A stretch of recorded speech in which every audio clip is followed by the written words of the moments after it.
Hi everyone. Here's what you need to know about preparing a Vita for your application to graduate school. Now you want to prepare a Vita as part of the information that you give letter writers. A Vita, also known as a curriculum vitae. A Vita is what academic places call a resume. I'm sure you know what a resume is. It's a brief written account of your personal, educational, and professional qualifications and experiences.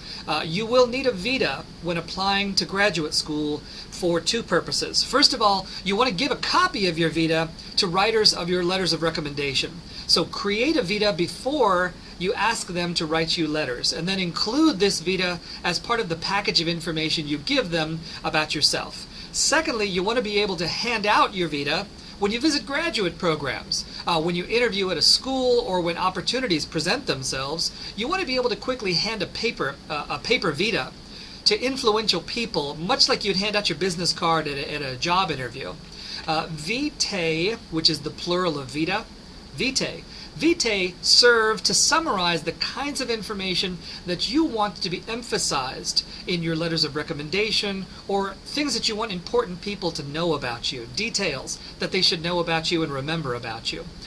Be sure to include in the Vita any skills used on a job or in a volunteer position that would be pertinent to your academic prowess or to your future success as a psychology graduate student. Now, one last thing, formatting and neatness matter on a Vita. Now, for our purposes, for the purposes of the letters of recommendation and handing it out, your Vita should be pretty brief, no longer than 2 pages in length. Headings should reinforce the aspects of your experience most pertinent to being a psychology student or to becoming a future psychologist. Please read the samples of Vitae that are available here, made by past OLLU students. Notice the formatting, notice the neatness. It makes these documents really easy to read, so that the emphasis is on the strengths and relevant experiences of the individual. The sample Vita here that are provided here, they're not perfect, but they're very well organized, good sound examples, and they actually probably contain some elements that you're familiar with, like OLLU extracurricular activities, university clubs, and probably certain courses that you completed too.